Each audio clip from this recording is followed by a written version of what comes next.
പ്രിയപ്പെട്ട അപ്പച്ചന്മാരെ, അമ്മച്ചിമാരെ, സഹോദരങ്ങളെ, കുഞ്ഞുമക്കളെ, സലേഷ്യൻ തോട്ടം പരിപാലിച്ചിരുന്ന ഡോൺ ബോസ്കോ 1876 ഡിസംബർ 6 രാത്രിയിൽ ഒരു സ്വപ്നം കണ്ടു.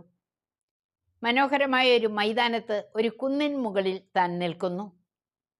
മനോഹരമായ കൊട്ടാരം, ചുറ്റും ധാരാളം പൂന്തോട്ടം.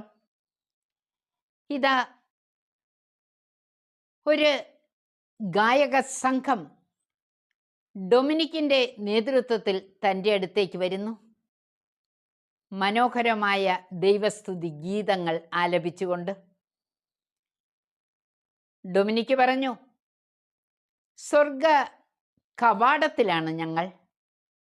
മരിച്ചവർക്ക് മാത്രമേ സ്വർഗത്തിന് അകത്ത് കയറുവാൻ സാധിക്കുകയുള്ളൂ. എന്ത് പുണ്യമാണ് ഡൊമിനിക്കിനെ സ്വർഗത്തിൽ എത്തിച്ചത് എന്ന് ചോദിച്ചപ്പോൾ പറഞ്ഞു, ശുദ്ധത എന്ന പുണ്യവും പരിശുദ്ധ അമലോത്ഭവ മാതാവുമാണെന്ന്. ഗലാത്യ 5:16 പറയുന്നു, ആത്മാവിൻ്റെ പ്രേരണയനുസരിച്ച് വ്യാപരിക്കുവിൻ. സ്നേഹമുള്ളവരെ, നമുക്കും ആത്മാവിൻ്റെ പ്രചോദനമനുസരിച്ച് കൃപയിൽ വളരാൻ പരിശ്രമിക്കാം. വിശുദ്ധി നമ്മുടെ മുഖമുദ്രയായിരിക്കട്ടെ. ദൈവത്തെ സ്നേഹിച്ചും അങ്ങനെ ശുദ്ധതയിൽ മുന്നേറിയും നമ്മുടെ ജീവിതം ദൈവത്തിന് പ്രീതികരമാക്കാം. ദൈവം നമ്മെ സഹായിക്കും, തീർച്ച.